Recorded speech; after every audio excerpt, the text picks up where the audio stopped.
Hello, hello.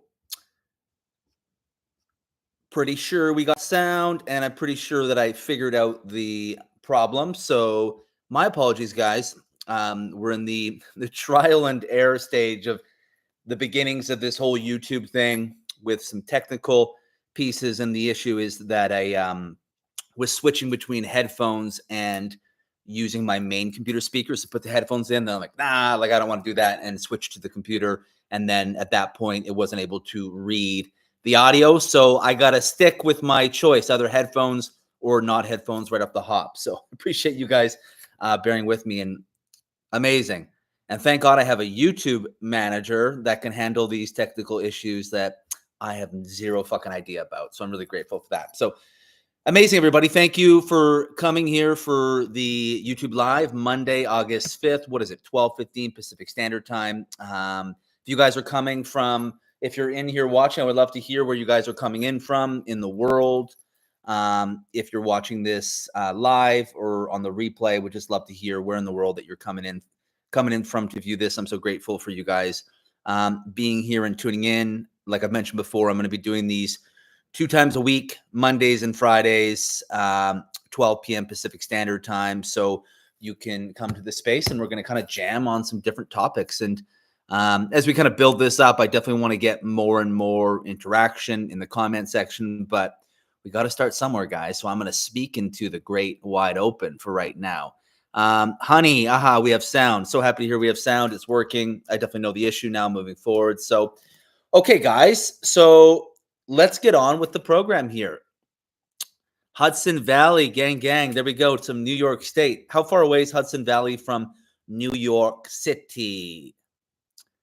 Belgium, Europe. Fucking love it. Let's go. I've never been to Belgium. I've been to many of the bordering countries, but never been to Belgium. Never been to the Hudson Valley, even though I've been to New York a bunch of times. I'm actually going to be coming to New York City at some point this fall, because I think I'm going to be in Toronto, Ontario, Canada for all of September and October. So I'm going to be going to like Montreal, Chicago, New York, and maybe even Nashville while I'm out there. So love it, guys. 50 miles from NYC, easy train ride. I love it, because probably living downtown New York is like too crazy. Hey, it's like, I feel like going through like a spiritual awakening in a place like New York or something would be really like overwhelming and overstimulating, like being on the subway and shit, and you're like having this like crazy like spiritual awakening. I remember my spiritual awakening started in Toronto, and it's just such a big city that's not like a spiritually inclined place, and I'm just like, give me nature, give me open space. Like it's just all concrete jungle, high rises, and I was like, God, I got to get the fuck out of here. And that was when I moved back to Vancouver from Toronto, when my like spiritual awakening was really starting back in when was that? That was like 2017, 2018. So amazing, guys. So what we're going to talk about today is the biggest mistake that women make. That's obviously a very dun fucking big ass topic and title, but we're going to get into it. And I just pulled a couple questions here that people had asked me that I feel were sort of good sort of segues into this topic. So I can answer their question, but simultaneously while I'm answering their question, we're kind of getting into what we're going to talk about today. But first off, I'm just going to answer a quick little fun one here that someone asked me. And they asked, if you could have dinner with anyone who's no longer with us, who would it be and why? It's definitely something that I never thought about. I'm like, I could.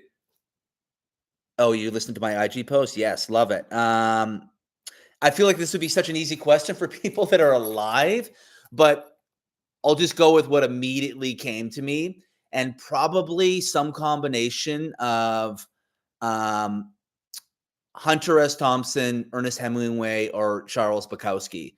I'm big fans of all their writing. I would love to just like have one night of like debauchery and get drunk with them, and like I always want to like kind of get to experience their minds, because like, yeah, they were all like crazy degenerates and addicts and shit. They were obviously fucking brilliant and these crazy, wild, creative minds. So it would probably be one of those 3 writers where we would just like sit on a patio. Like I'd love to sit on a patio with like Ernest Hemingway and just like drink all night and just like chat, just like talk about like anything and everything. And same with like Charles Bukowski. Charles Bukowski is interesting because he took so long to like make it big as a writer. So that's probably what I would ask about him. Like I think he was in his 50s or his 60s when he finally popped as a writer, and he was crazy gifted. And so I just would be curious of like what that was like, you know what I mean? Not really hitting it big until so much later, and what that was like, and having to have the patience. Because I think I love those stories of people who are like so prolific after they're gone, but like they didn't even really make their mark with their work until their 50s or 60s, or even sometimes not even until after they passed. And so probably one of those three guys. And I would love to just get fucked up with them and like chat creativity and writing. I think that would be really cool. So that's my answer for that. So the question that I was asked is, can you talk about the new Earth? And so the reason why I want to just pull this up is because this is very, very aligned with what we're going to get into today. So can you talk about the new Earth? I think there was one other question that was pretty... the question was how to begin looking for healthy, divine, masculine love partner. Okay, so I'm going to kind of answer those questions just sort of all together. So can you talk about the new Earth, how to begin looking for a healthy, divine, masculine love partner? And so we're going to get into it, and those will just be answered as I sort of go along with the material here, which is why it's perfect to talk about these. So when we talk about this idea, you guys, of like new Earth, like, you know, I know so many people probably outside of spirituality think this idea of new Earth, and they're like, this is like some crazy woo-woo shit. This is so like out there. This is so weird and stupid. I have no idea what this is. But new Earth, and this is at least my interpretation of it, you know, perhaps people have different interpretations, but it's more of a frequency, a paradigm, and a vibration, right? And I really see new Earth as the place that you get to on the other side of all ancestral karma, right? When enough of these karmic contracts have been completed in the ancestral realm, that you're basically able to move into like a blank canvas, right? When I think of the divine, I think of just open space, meaning there's not these like karmic threads that need to be relooped and rewound. You're kind of just breaking new territory every day. It's kind of in the space where like karma's been completed, and now like every day is like new ground, new territory, a brand new day, right? So new Earth is really just this creationist sort of frequency of the divine, where every day you're creating something that has never existed for your lineage, but more importantly for humankind and human evolution in terms of consciousness, right? So you really want to think of new Earth. It's like a new realm of human consciousness. And you've obviously heard this term, sort of Christ consciousness, right? My belief is this really, really started in the pandy-wandy, in the pandemic. You know, I think there were a lot of things like, you know, 2008 when you know, the stock market crashed and all these different things that led up to it. But the big one was the pandemic, where basically everything was brought to a stop. And it was kind of like the universe, God was like, okay, I'm going to fucking intervene. It was kind of like a global spiritual awakening, right? Like, think about a spiritual awakening. It's where God kind of intervenes, and it's like, okay, fucker, I'm going to come in and like fuck your shit up a little bit to like help you sort of reorient your course a little bit. I see the pandemic, or the pandy-wandy, is basically this reorientation, this reorchestration from God, where God was kind of like a little fucking pissed off. He's like, you guys aren't listening. You just keep trying to build karma after karma after karma. It's like you keep trying to like go back to how things were, rather than trying to evolve into the new iteration and evolution. And so the pandemic hit, and it was like, let's begin to like wipe the slate clean.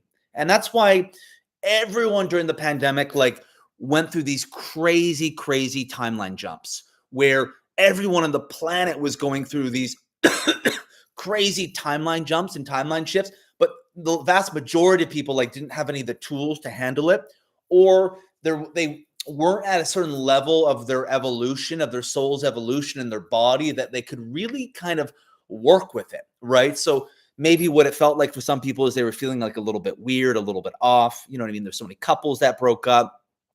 There's so many transitions, because it was like kind of this sacred pause, right? You think of a sacred pause, it's very much this reinstation of like feminine energy, right? Because think about it, like linear masculine energy is like go, go, go, go, go, capitalism, all these things. Now we have sort of this like sacred pause. Now we're just going to stop all of a sudden. And we're stopping because, and this is the thing that brings into New Earth and also just what I'm talking about with the number one mistake that women make. But when everything comes to a pause, it's a reinstation of feminine energy. The feminine code always goes first. So the feminine code goes first. I know women don't like to hear that, but it's the truth, right? On a very surface level, you think about a woman at a bar, right? And she gets picked up by a guy, or, she gives her phone number away. We always think, okay, well, like the guy makes the first move. The woman always makes the first move. The woman always makes the first move in that she has to give him something, right? Whether it's a little fucking tuck of the hair, you know what I mean? A little that, you know what I mean? A little like, applying lip gloss, like, right, some sort of like message, right? She's relaying some message of openness, of curiosity, of availability, right? And the guy's like looking for some sort of subtle cue to be like, okay, I'm going to go over and pursue her, right? But still, even in that moment where it totally seems like the guy is pursuing her, the feminine actually made the first move. The feminine code goes first. And so what happened during the pandemic was it was trying to create a rebalance of harmony in the universe, right? Which the universe is compiled of masculine and feminine energy. And so, and also just in how transformation works, you guys, the feminine is very much the descent, right? You think of like feminine grief is like clearing, and like linear masculine activation is creating something in that space, right? So the descent to ascent. And we need sort of that feminine sort of unwinding in the body, sort of that sacred rivers of grief moving through the body to cleanse the palate, right? This is why when you see men who are in men's work, it's like, okay, but the question is like, have you really healed your feminine first? Really, before a man should ever do men's work, he should actually be forced to work with his feminine first and then go work with his masculine. Because what happens is men are building these wobbly houses on unintegrated trauma foundations, meaning they're building robotic masculine sort of stoic energy on top of like an ungrounded feminine foundation. This is why the feminine goes first, just in terms of transformation in general, that we have to be able to clear sort of the foundation so we can construct something, so we can sort of build something, right? We have to be able to clear. And so that's what really happened in the pandemic, right? And then obviously what happens with, and I'm not going to make this about, what's going on in the world, but with people who aren't kind of attuned to this energetic nuance in this form of consciousness, we're just going to try to go back to the exact same way of doing things, right? Which is going to create more obstacles, more karmic blocks, more struggling, more difficulty, because God intervened and he's like, we're going to move into kind of a vibrational paradigm and frequency that is more aligned with Christ consciousness, right? Happens in the pandemic. And so in this, we really slow down, right? We really, really slow down, and we're forced to face our shit, right? All our stuff comes up. This is why, like the economy shut down and people were at home in a fucking dark room. And this is what really began my spiritual initiation in the pandemic, where, I went through this crazy back injury. I couldn't walk for 7 months. I had crazy, like, head to toe nerve pain all through my body. And so this is when my process really, really began, right? And so what was happening here was we were trying to reinstate that the feminine code goes first, right? And women are the oracles, right?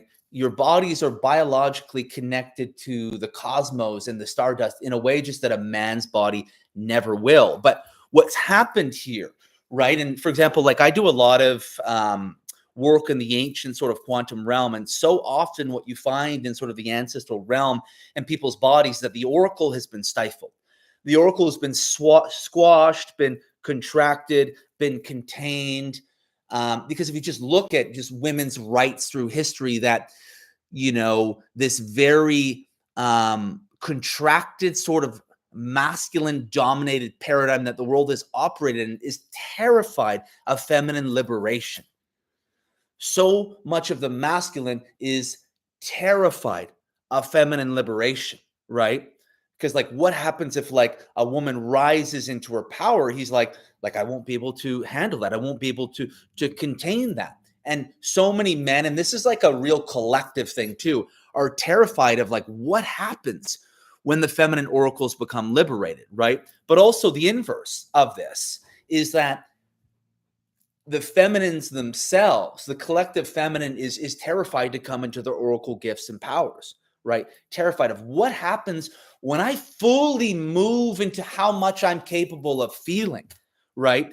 And as this relates to like the practical realm of relationships, the feminine is terrified to access the full totality of her potential because she's like, a guy's never going to be able to meet me there. A guy's never going to be able to hold a container and hold space for what I can access in my body. If we're a woman, we have an old soul. We have spiritual gifts. We have incredible access to energy. We have incredible attunement to energetic nuance. With no man's ever going to be able to meet me. That's the fear, right? So the feminine, so the masculine is at some level terrified of the feminine oracle liberation. And then at some level, feminine beings are terrified of fully liberating their oracle because what will happen to them here, right? How will they ever find a guy, right? And so the collective feminine wound is that I'm never going to be able to be seen. That the totality of my feminine oracle that has existed for ancient lineage, no man is going to ever be able to hold space for that. No man is going to ever be able to lead and steer that ship. It's what women are terrified of. If I fully come into this liberation, first off, maybe how is it going to make that man feel that I'm in relationship with that maybe at some level you know is not as powerful as you? And in a lot of ways, you're a feminine oracle, and there's certain access points to your power a man will never be able to access. But this is why we each have codes. We each have codes that we bring to each other, and we need to bring these codes to reorient and recalibrate the harmony in the universe and the ecosystem and everything at large. But this is the collective feminine wound that I won't be seen, right? The collective masculine wound is that no matter what I do, it's just not good enough, right? No matter what I do, it's just not good enough. So basically what happens for women, oftentimes they feel they have to contract aspects of themselves, right? They have to contract to be able to meet the realities of relationship, to be able to meet the realities of where men are, right? But what happens in this is that the feminine doesn't truly download her code. She doesn't truly bestow her code. So when women move into relationship and they contract aspects of themselves to kind of meet the man that they're with, they basically abandon their responsibility. They basically abandon the responsibility of fully inheriting the code. So as we think about the universe, feminine code first, masculine code second. So women need to learn to orient to God. What this means, and I teach this a lot in my Ravish program, is that you have to learn to be fucked wide open by God at a true level before you can truly ever be fucked wide open to a man. And then what happens is a relationship becomes a choice, right? We want to be able to move into relationship with it being like an active choice of discernment of, is this a situation where I can be taken farther with this person than I am on my own, right? Rather than this kind of clingy sort of hooking into someone, we're trying to extract certain things, right? So what happens is women will not really orient to God, and they'll move into a relationship and they'll deny some aspects of their feminine oracle, some aspects of that truth inside of them, and they'll hook into men in the sense that they'll try to convert these men somehow. You know, they'll live with this thing that he's going to evolve in some way, that somehow how he's showing up, that we don't trust his capacity to fully ravish us alive, to fully ravish us whole, right? And this happens to women a lot. But the thing is, right, and this is where a lot of this sort of like collective feminine resentment comes. Like, these guys aren't making me feel safe. They're not fucking me wide open. They're not meeting my needs. But the thing is that these women haven't reoriented to God first. So they actually haven't done their due diligence. And so now they're moving into relationships with their own hooks, with their own sort of covert expectations, their own sort of little girl fantasy, inner love addict, their own sort of projections, its own sort of disconnection to the feminine shadow. And this is probably the biggest collective feminine shadow, is that women wouldn't have fully oriented their oracle with God, and they'll move into a relationship with this expectation of a man to be able to like obliterate them wide open, but they haven't built the prototype, right? So women have to build a prototype in how they interchange with God and the universe, right? That's how an oracle fully becomes cemented, right? Fully becomes cemented. It's the kind of thing like you see a woman in a crowded room and her face is lit the fuck up. You're like, what is going on with this woman? And it's kind of like she's got this energy, like she doesn't fucking need you. Like she's so like fucked wide open. She's so filled up, and you're like, holy shit, this woman's tapped into something, right? She's tapped into a portal. She's tapped into some sort of like universal sort of secret that I want to be near, right? And so what the guy is discerning is, can this be my muse? Can this be a woman that can infuse my life with more life, more radiance, more life force, vitality than I would ever be able to create in my own energy, that I'd ever be able to create in my own field, right? He wants to kind of see that and be like she is everything that is living and breathing. She is his life muse, right? It's the reason why he goes out and engages in his mission, right? But when that woman's got that real sort of like radiant sort of glow on her face, what has happened is she has downloaded her code from God. She has downloaded her code, right? It's the ancient feminine code, which means she has essentially opened the portal to the new earth, right? And what's trying to happen in this new earth, you guys, is that men and women are trying to meet in this new paradigm, new frequency, to restore homeostasis and sort of universal energy, to be able to align more with this Christ consciousness energy, to basically be able to restore and reinstate the magic of the oracle. Like that's really what's happening in this new earth. And like I'm writing a book, very beginning stages, but part of it is I have this symbol of this magic tree, and it's kind of this couple becomes the original sort of sacred union couple. They become the original sort of new earth couple, and as their relationship grows, there's this magic tree that grows in the forest, right? And everyone sort of gets wind of this magic tree, and all these couples begin to journey in pilgrimage to this magic tree to like bestow the wisdom of this magic tree that was created by this man and woman who basically were the first sort of igniters of this paradigm and frequency, right? And this magic tree then became this sort of this energetic pull to people that were moving more into this vibrational frequency, and they pilgrimage to bestow sort of the codes of this tree. And basically this tree was created in the perfect balance of masculine, feminine energy, the perfect balance of the root chakra and the crown chakra. This is it tattooed on my arm. So this is the magic tree from this book I'm writing. And it came to me in a dream. It came to me in a dream that I had this this magic tree in this couple, right? And so that was kind of like a symbolic sort of omen of the new earth, right? Where the feminine code was able to come into her space. And in that, she was able to invite the masculine into his code, right? She was able to invite the masculine into his code.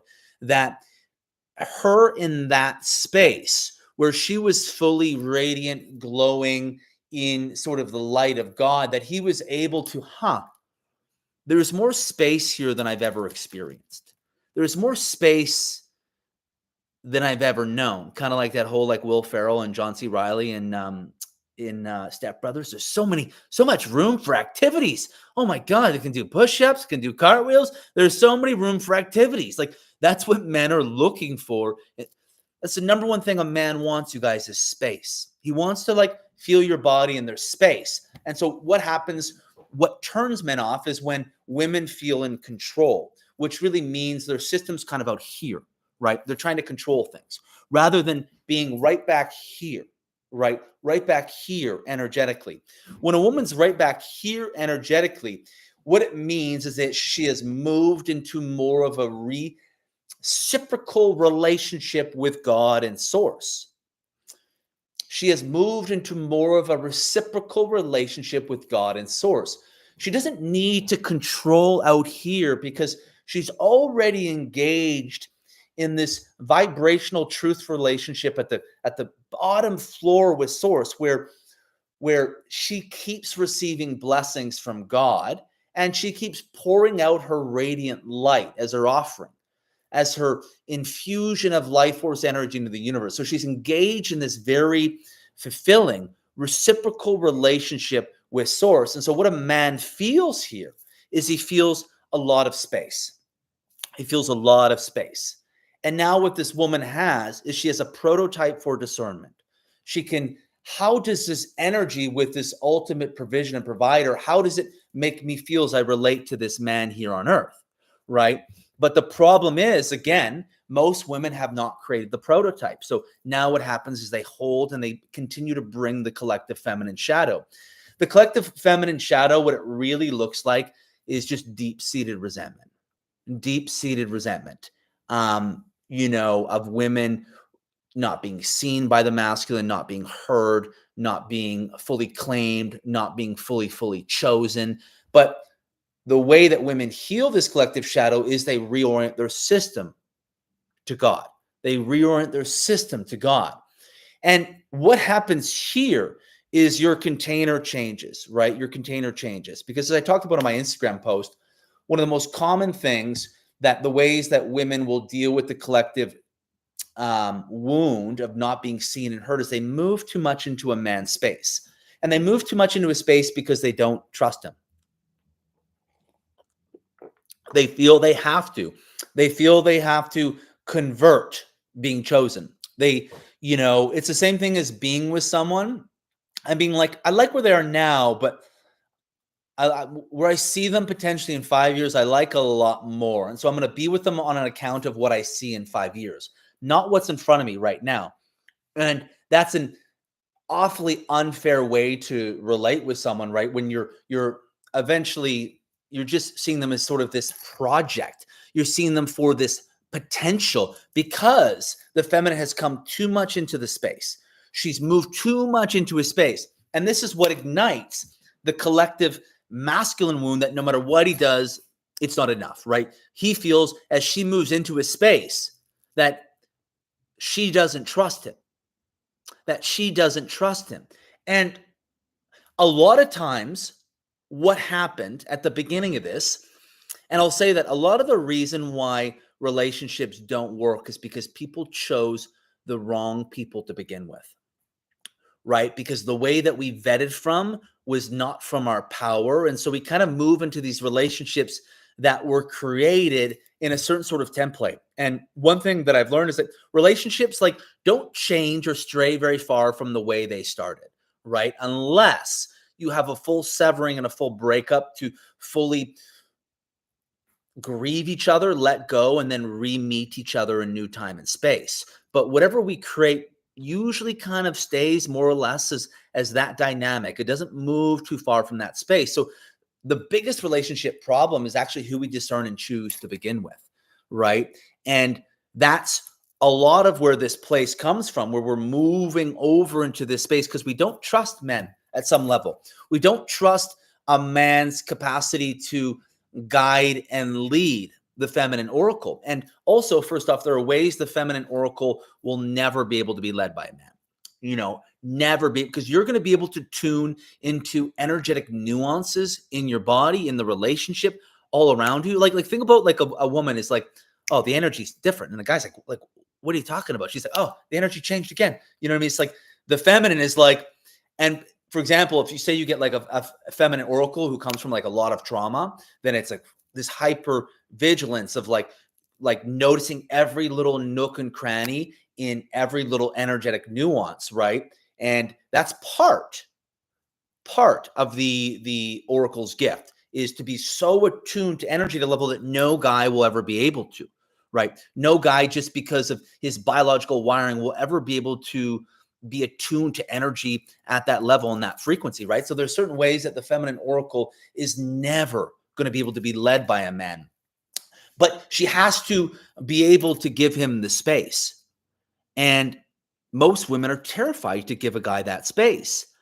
And I had a question from a woman who I'm going to do a podcast with, and we're going to kind of talk about this. And I think what she sent me some messages about this, and I think what she was referring to is the challenge in that is that the feminine has to stay open, right? So, which is true, which is, for example, say that you're giving a man space to lead, right? You're giving a man the space to step in, kind of become the hero, take up some space.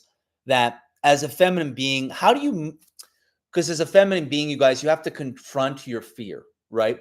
You have to confront your fear that this guy might not be able to meet me, right? And you're kind of really in this space of this guy might not be able to choose me, not because of anything personal, but because he won't be able to take my oracle farther than I can take my oracle on my own.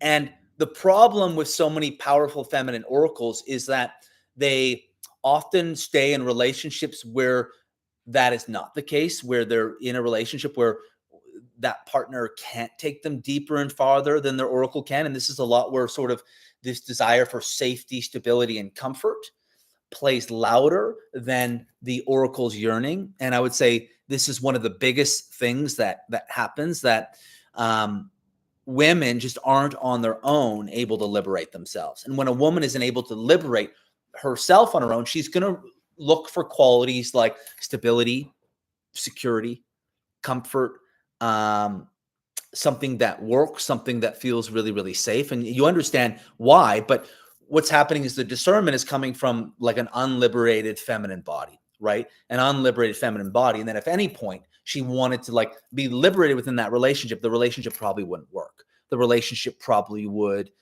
crumble. He wouldn't be able to meet the expansion. Right? So most sort of women who haven't been able to liberate themselves, right, will choose from those very sort of surface masculine qualities, that he's a good provider, that he takes care of me in some real surface ways, like maybe does shit around the house, but then there's this big sort of spiritual and emotional lack, right? This big sort of spiritual and emotional lack. And that's definitely the number one thing that where women don't feel met by men, is in the spiritual, emotional sphere, that they're able to be totally moved with every part, right? I think just feminists in general, like how can a guy meet the totality of this?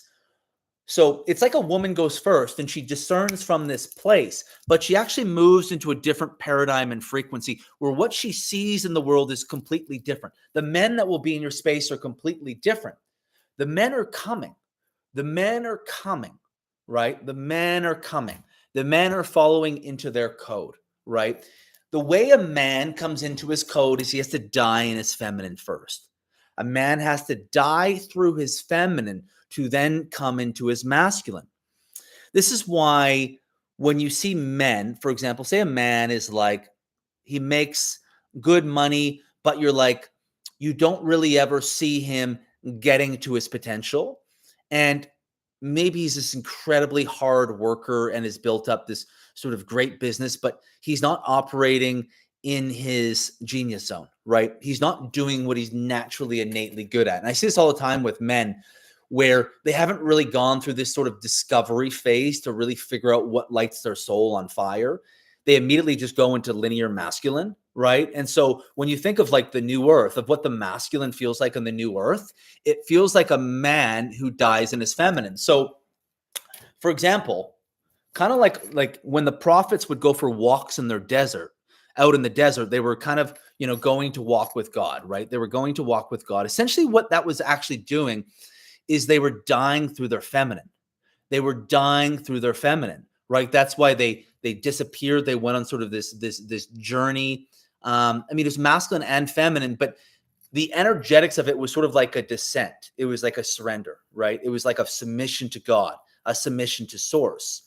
And in this space, you let go of everything. You have to come completely undone. You have to let go of all control. And what's happening is your body is trying to surrender to a new paradigm, to a new frequency, which is really new earth frequency, right? So when a man moves into more of this new earth frequency and vibration, he fully succumbs to death through his feminine. And then what happens is the ground is cleared, right? There's a full clearing that, these rushing rivers to sort of Bethlehem become totally clear. And now we have this really wide open space to create something that's never been done before, right? And so now, as this man dies to his feminine, he's moved so much ancestral energy through his body. He's moved so much past life. He's really created a karmic restitution of the masculine and the feminine in his own body. And now he's able to start building an actual kingdom. He's able to, brick by brick, start building this kingdom from a completely clear, wide open and feminine integration. Somatically, this is like space on the left side of your body. It's like total space on the left side of your body. And what happens here is that women, if you've come into your code, you can discern for this. You can be like, there's a lot of space for my feminine here, right? And when I say there's a lot of space for your feminine, it means two things. It means, one, somatically, he has opened up a lot of space on his left side. He has healed his mother wound, his relationship to the feminine. We're always healing these aspects, but he's healed really big portions of it. He's healed his relationship to the feminine in the maternal sort of ancestral field, in the ancestral realm. And you really feel that. You're like, my entire oracle can open here. My entire oracle feels safe to open, right? For starters, if a woman hasn't come into her code first, she won't be able to recognize this man that's coming. She won't be able to recognize him. She'll choose a man who's probably in more of this traditional masculine energy, but doesn't have the space for her here. And also, I'd say this new earth, and I'm going to get back to what I was saying here, but this new earth frequency, it's not like where everyone's going. It's this place for kind of oracles and people who are going to lead humanity in this next iteration, right? Not everyone's going to come into this, right? And I think not everyone's going to come into this in its totality. I think a lot of people might experience bits and pieces of it.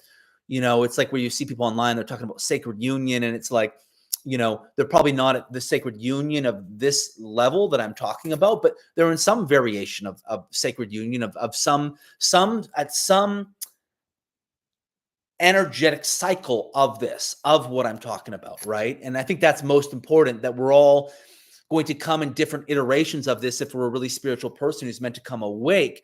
And it's all going to be in how does it serve our path and what we're here to do, right? That's how this path's going to unfold and how things are going to orchestrate, right? And so coming back to this, right, a woman's got to come into her code, which means that she's totally opened her oracle with God, and that she can feel, I think this guy can meet all of me. And the question you ask yourself, ladies, is how do you feel in his space? Do you feel like liberated, wide the fuck open? Do you feel like, holy shit, like every part of me can play and dance here and move? Every single fucking part, right? You feel every part of you. But here's the kicker, right? And this is where you see sort of the fucking fairy sort of spiritual community. A lot of these flow boys in Bali, it's like maybe they have a lot of space on their left, but they don't have a frame. Right? So, and if they don't have a frame, it means they haven't really healed their relationship to the feminine.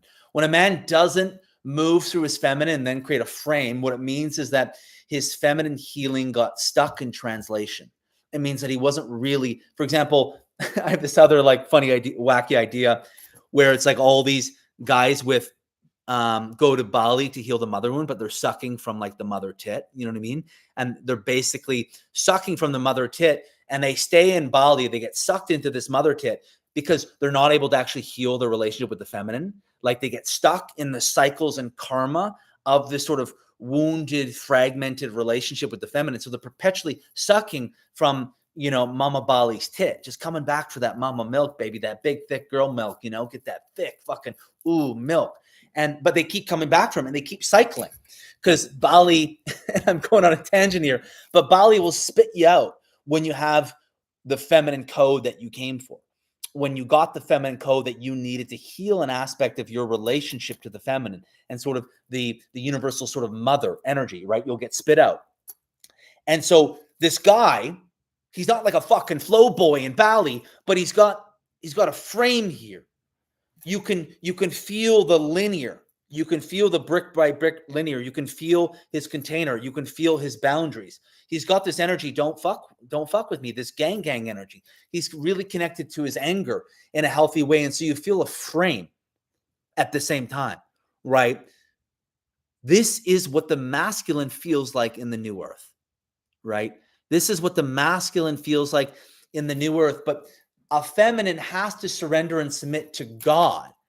And she has to meet her greatest possible fears to even be able to see this man, to even be able to see him.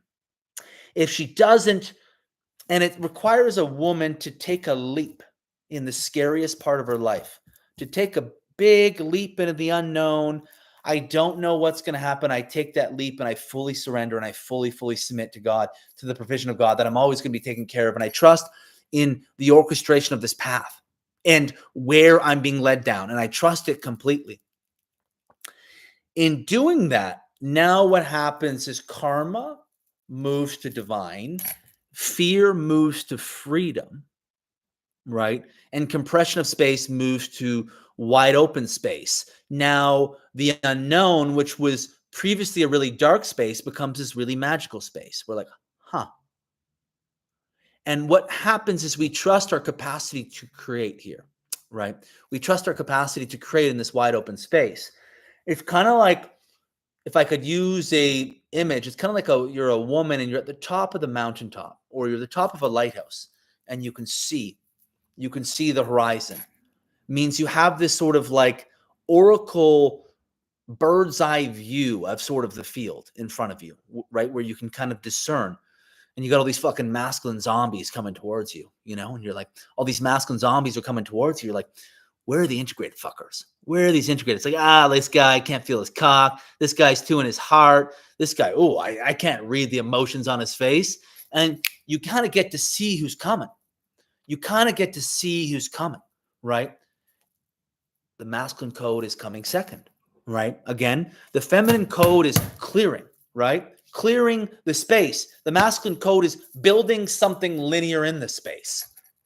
That's how it works in general, right? When we think of things that have been created that weren't in sort of the energetics of God, what happens, and this world, so much of it was built through like masculine linear creation from an unintegrated foundation, right?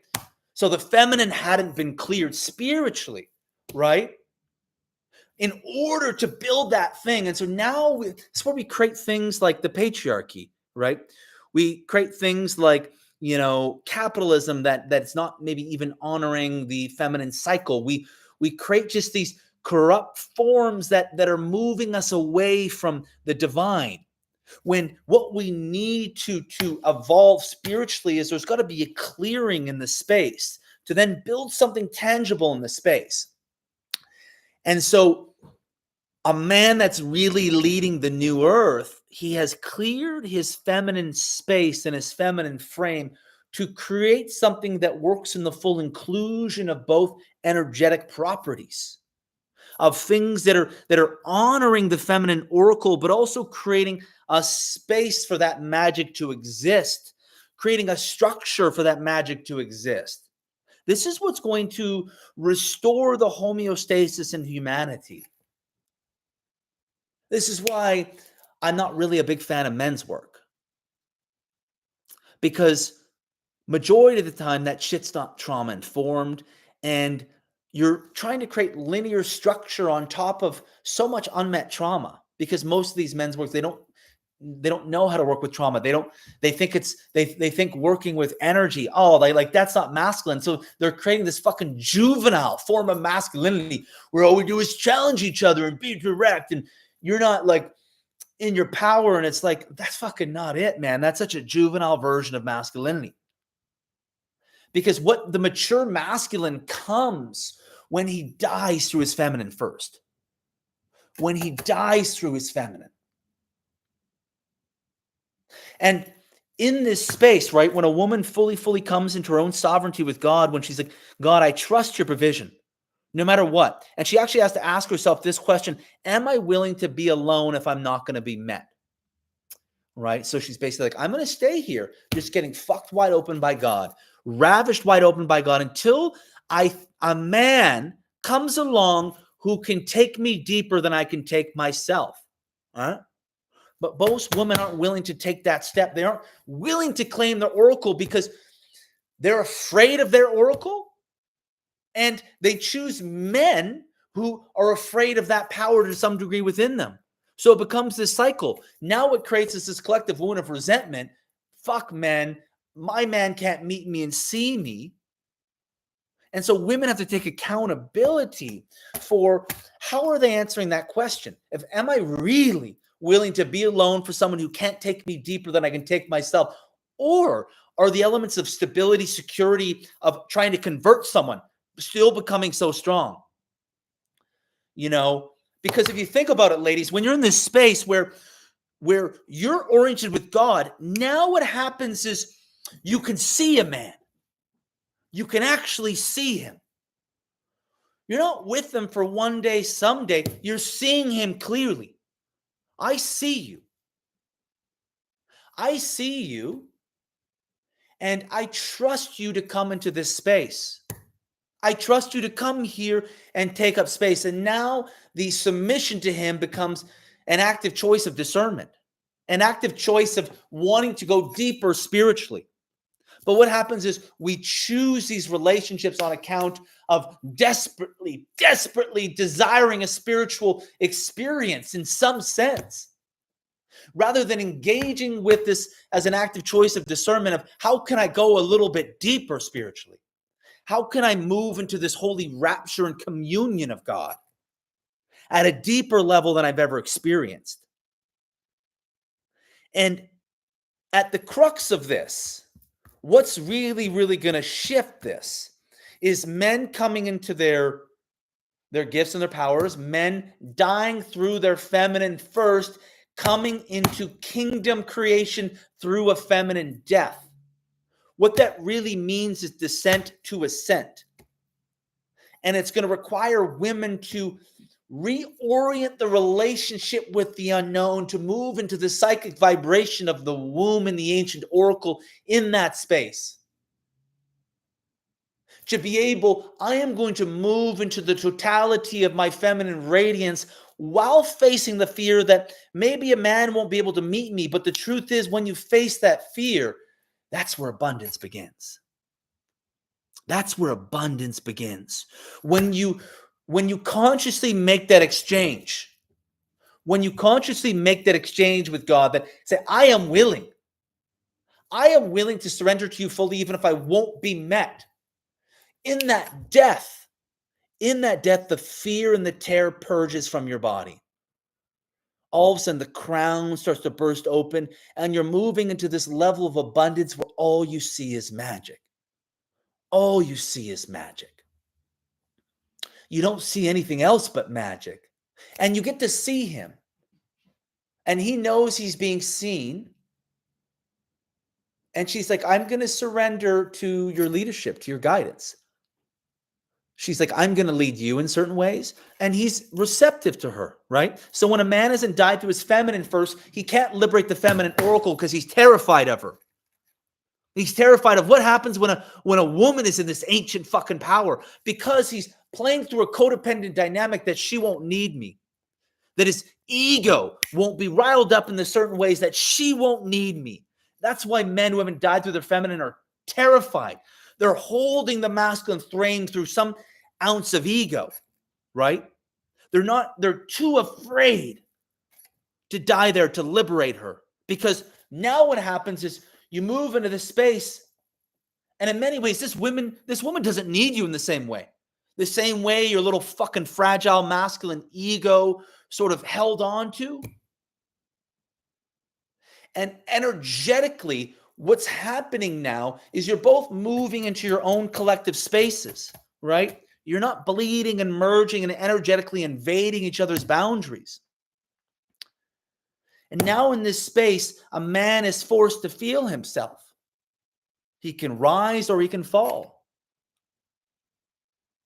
What is he willing to do, right? But in that space, what happens is you give him an opportunity to claim you. Most women are afraid to give a man the opportunity to claim her because some part of them is afraid of the possibility she won't be chosen. But the only way that we can ever really be chosen is if we give a man the capacity to destroy us. And in that space that he has, it's his choice. Am I going to claim or not going to claim? And so he's given that choice.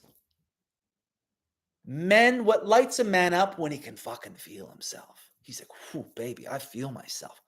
I'm on fucking fire. He feels himself. Whew.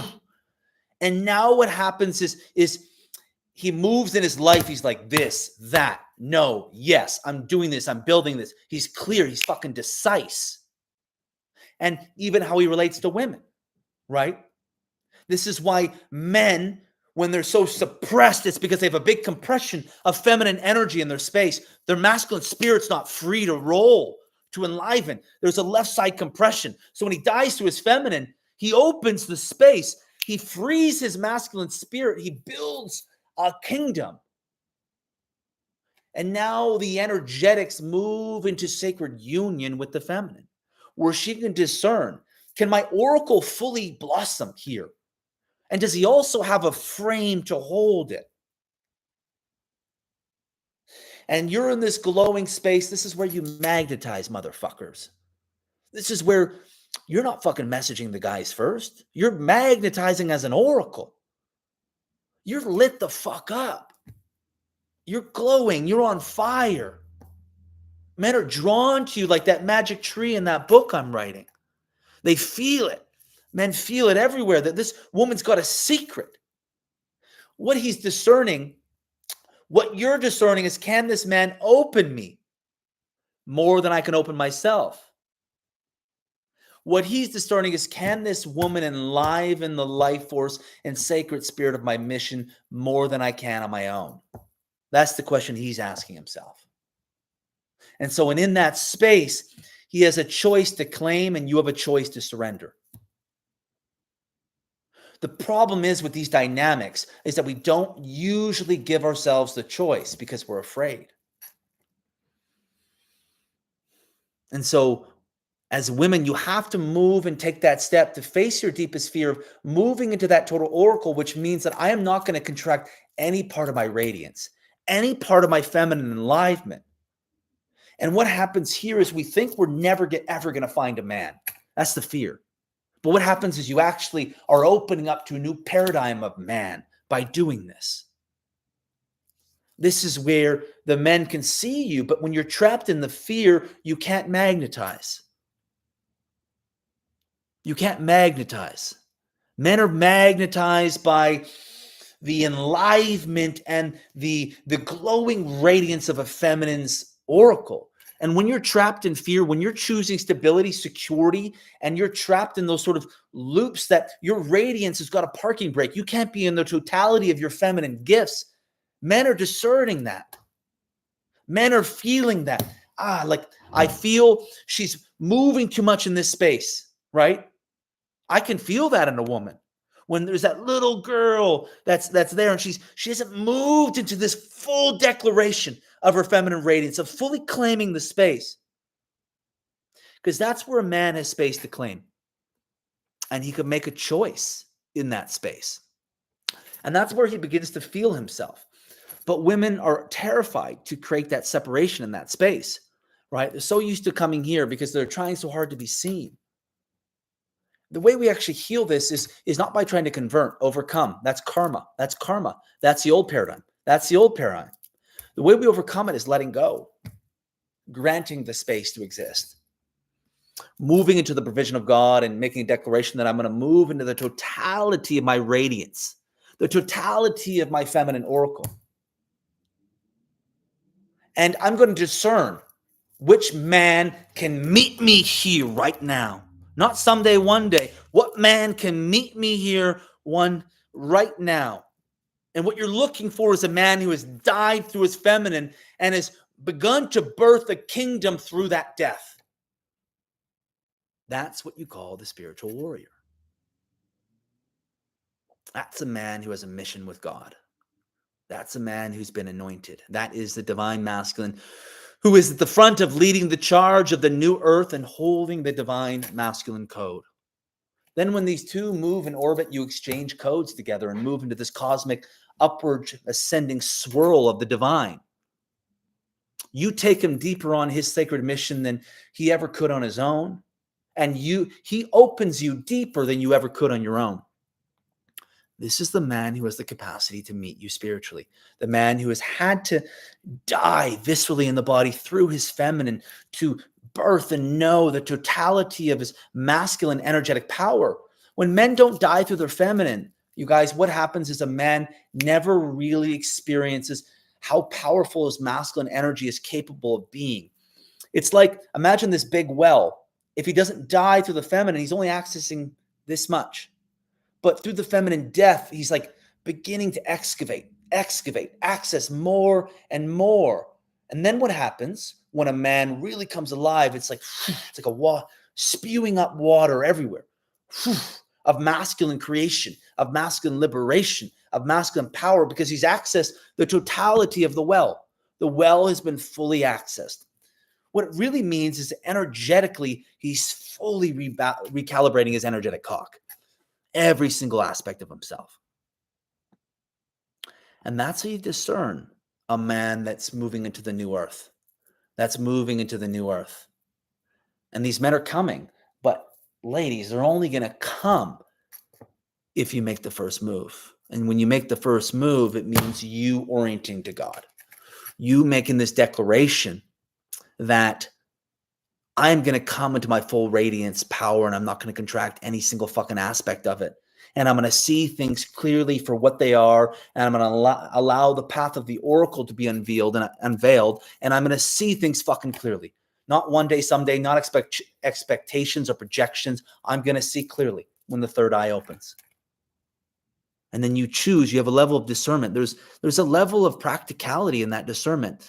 You remove fantasy, and you're like, magic is going to exist right here, right now. Not one day, someday. Magic is going to exist here, right now. And magic begins to exist every day. You don't need a relationship to have a spiritual experience. A relationship will amplify a spiritual experience, but you're having a spiritual experience every single day just by how you interchange with the universe. And that, you guys, is a little taster, a little teaser of what happens when we move into the new earth. This is the paradigm that is being created right now. We're at the cutting edge and forefront of this new movement and new paradigm. Are you fucking ready? So I'm losing my voice from that. Just going to look at what you guys wrote in the comment section here before we sort of wrap up. Yeah, I can stare into his eyes for a little bit longer than normal. First move. Yeah. Fuck yeah, I love that. Love the little lip gloss, like fucking fixing the hair, all that shit. Yep. I can vouch for this. I've dated a man, expressed my fullness, and asked myself a lot, what would love God do? And oftentimes I gave him space without me knowing this. This is what you said in your IG. Amazing. I love that. Rung true for you. He completely sabotaged it. He couldn't rise to the occasion. I have set boundaries and he's collapsing. And the wounding indeed says I'm too much. Well, now the choice is yours. What are you going to do? You've seen over and over of how he responds to space, right? And what this really means is a man ready to meet an oracle, right? But women, you have to grant that space. You have to grant the allowance of that choice to happen, right? Otherwise, you're going to suffer. Otherwise, you're going to create an imprint that I need to fight to be loved and I can never be seen. This is why so often, unfortunately, a lot of women, you got to go through some big relational attachment ruptures to heal this, to be like, I am not going to fight so hard to be seen. I want to be seen right now. I want things to be more ease-filled, right? Because you move more into your feminine. As you really embody more of your feminine, you're not going to be in this exchange of fighting so hard to be seen. You're going to be like very rationally and practically, does this guy have the capacity to see me, to like fucking liberate me, to like own every fucking inch of my body, to fucking command this space, right? Does he have the ability to? And you're going to ask yourself that very, very rationally, right? But so often what happens, I think, with women is that space comes, they're like, maybe he'll evolve, maybe he'll rise. And that's where really karmic relationships exist, and we suffer, right? Because we try so many times, maybe, right? And what this is doing is putting so much pressure on a guy. This guy's like, holy fucking shit. Like, I just don't feel like I'm enough. I feel like wherever I am right now, it's just not good enough, that I can't meet her needs, right? And that's probably the truth, that he can't meet your needs.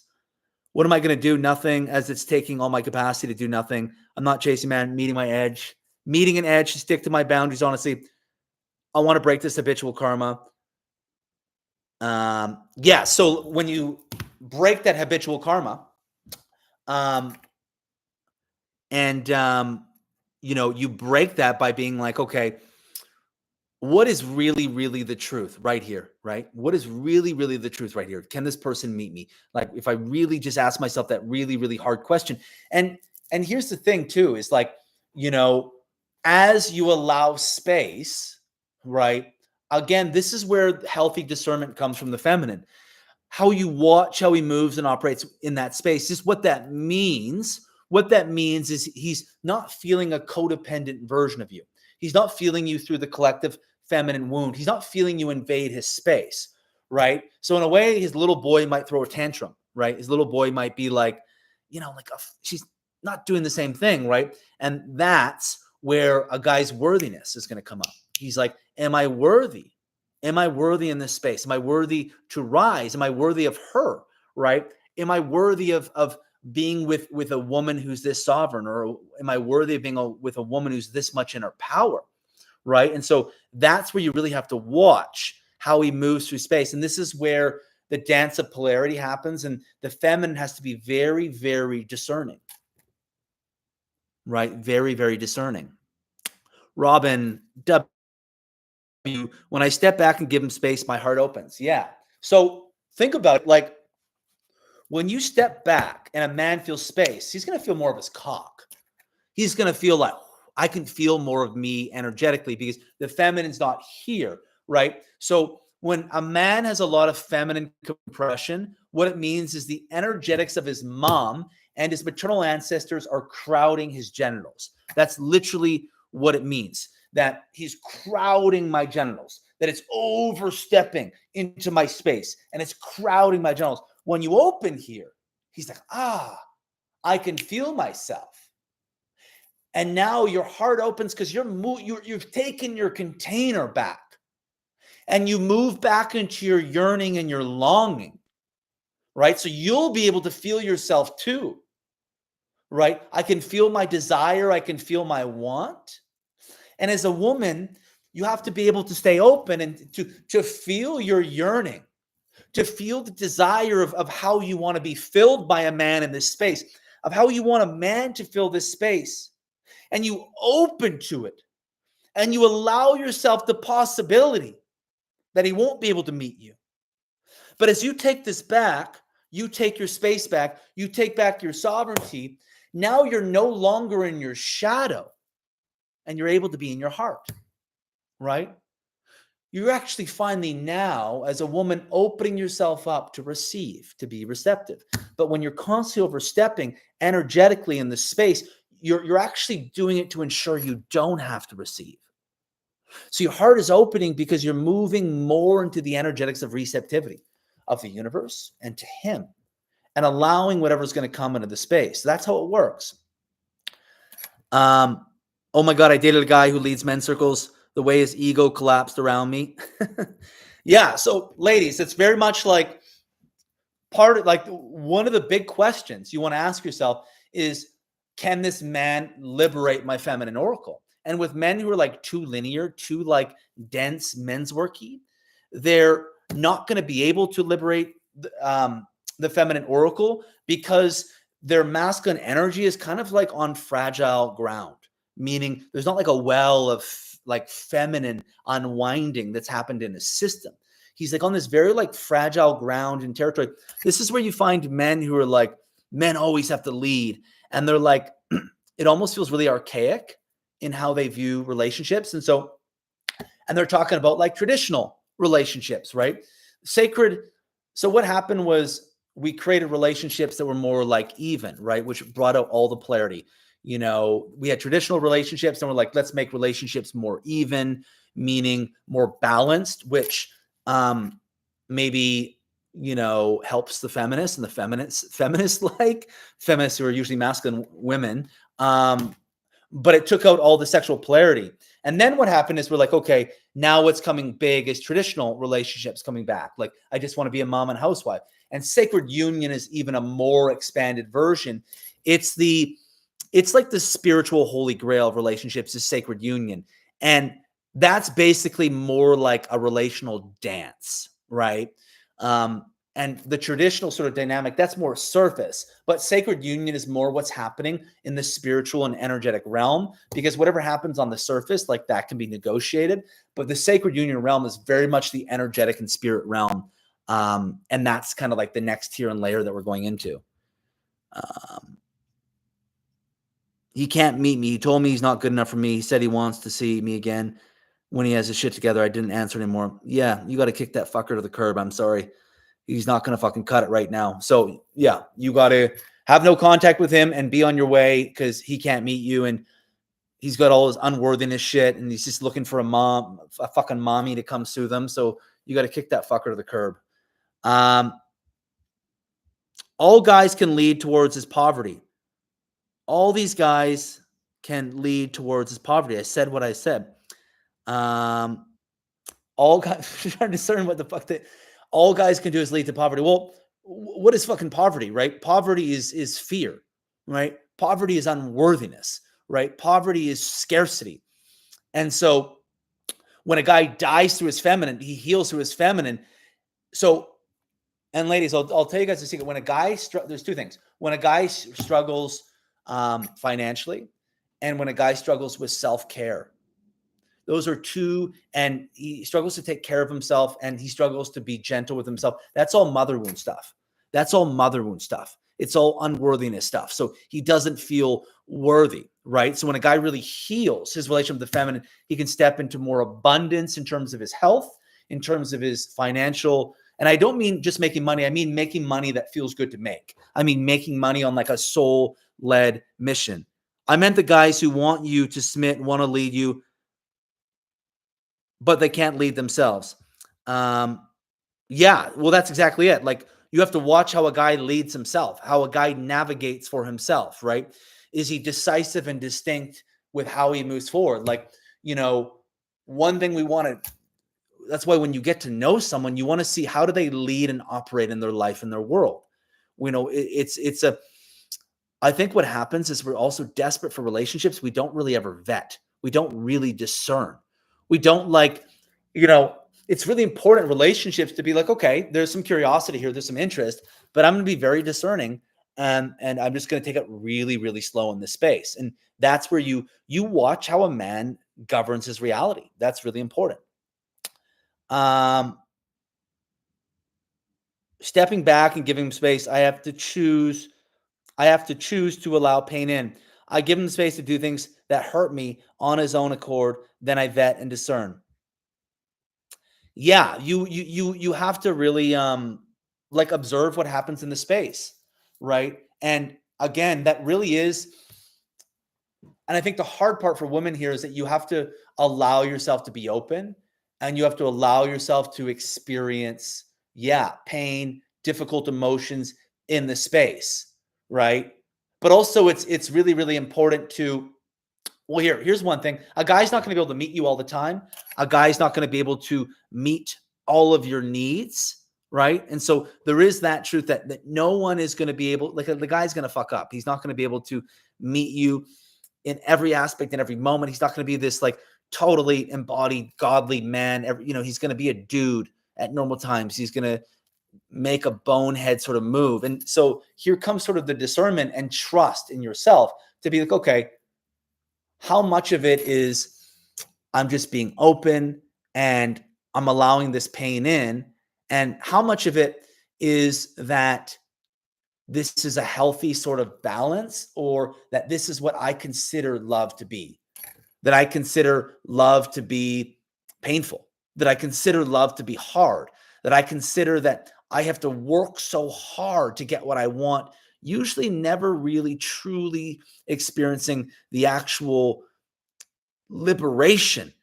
the actual liberation at the end. So we have to ask ourselves, like, what is the imprint that we hold about love, right? And if we're open and we're giving him that space, and we're constantly unmet, constantly in pain, then we have to be really honest with ourselves and like, maybe this person doesn't have the capacity to meet us.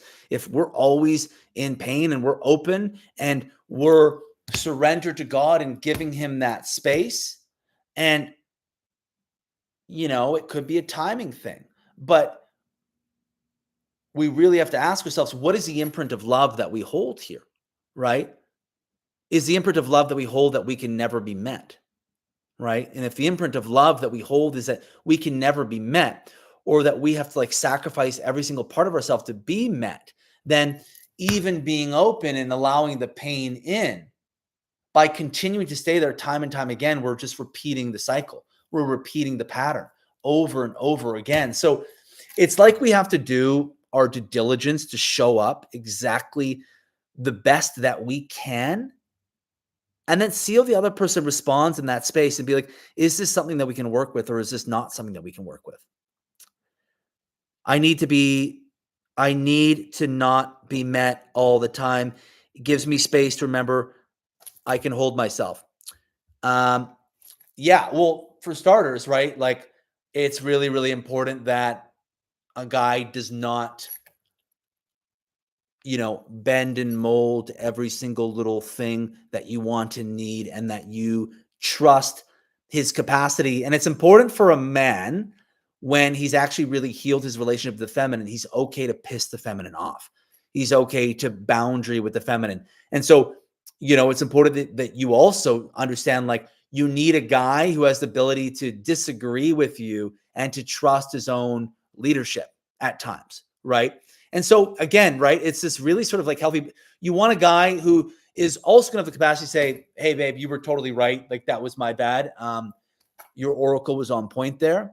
And you also want a guy like, no, like, I don't agree with that this is what I really believe to trust. And I don't agree with you.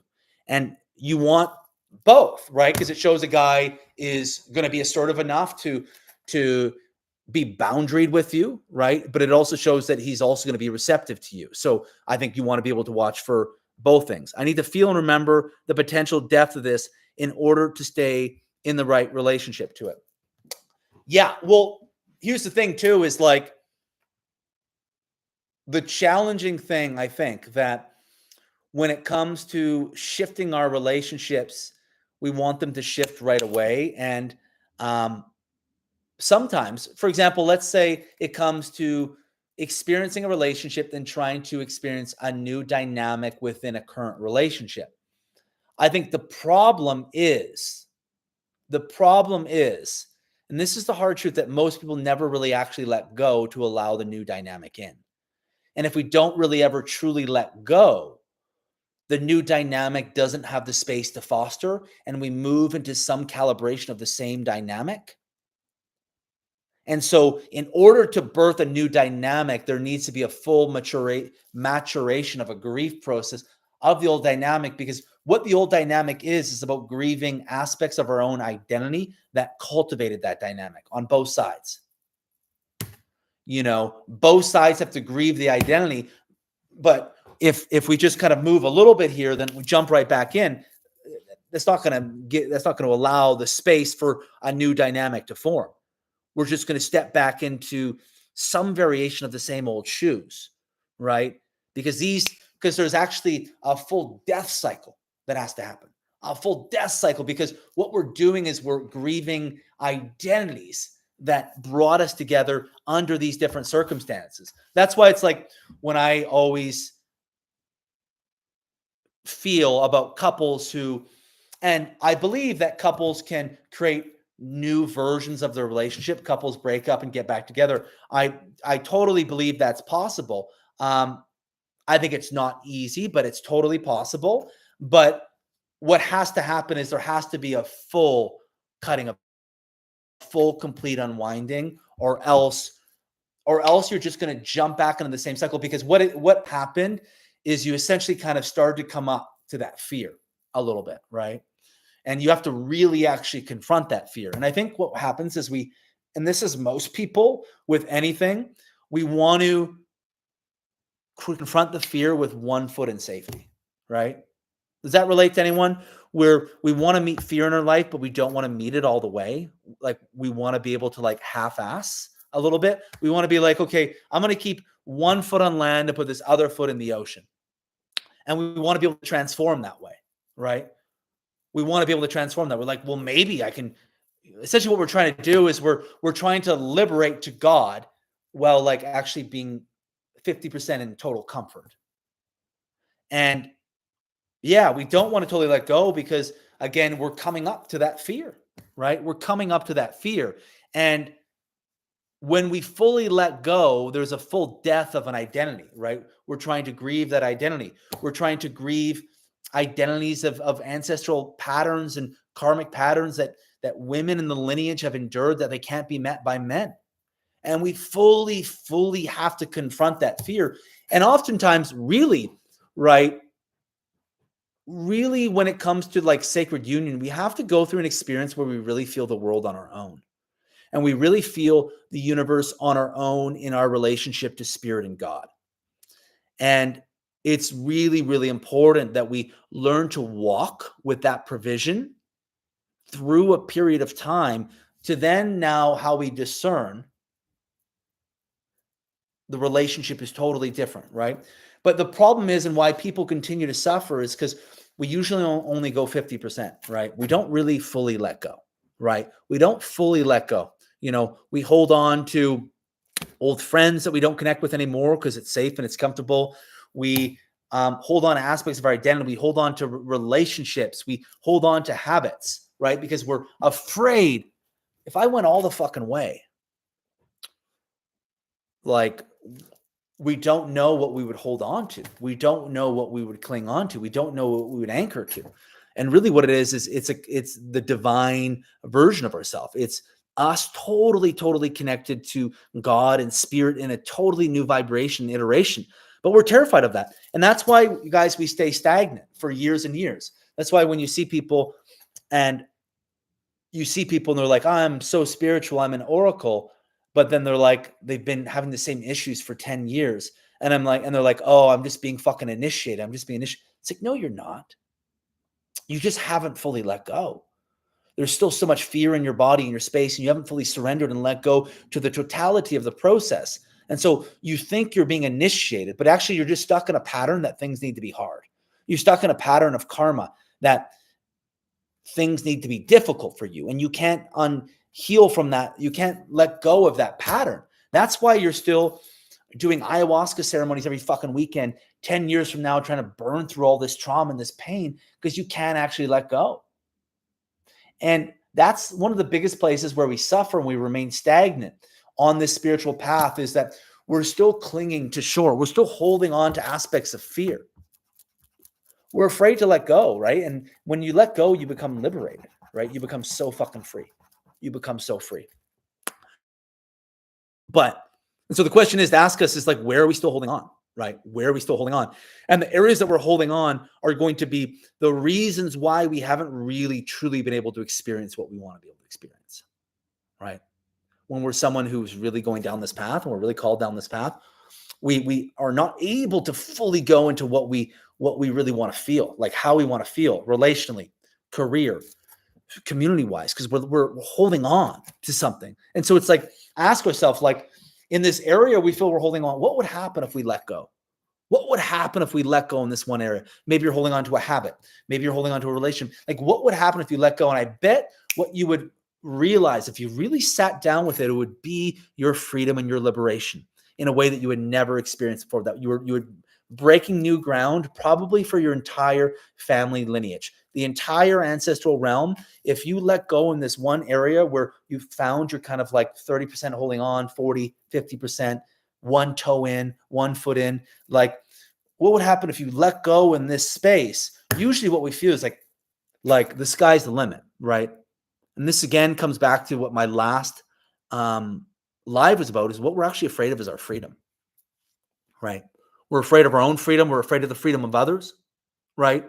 And that's why we hold on here, right? We're trying to paralyze the freedom, trying to paralyze the liberation to some degree.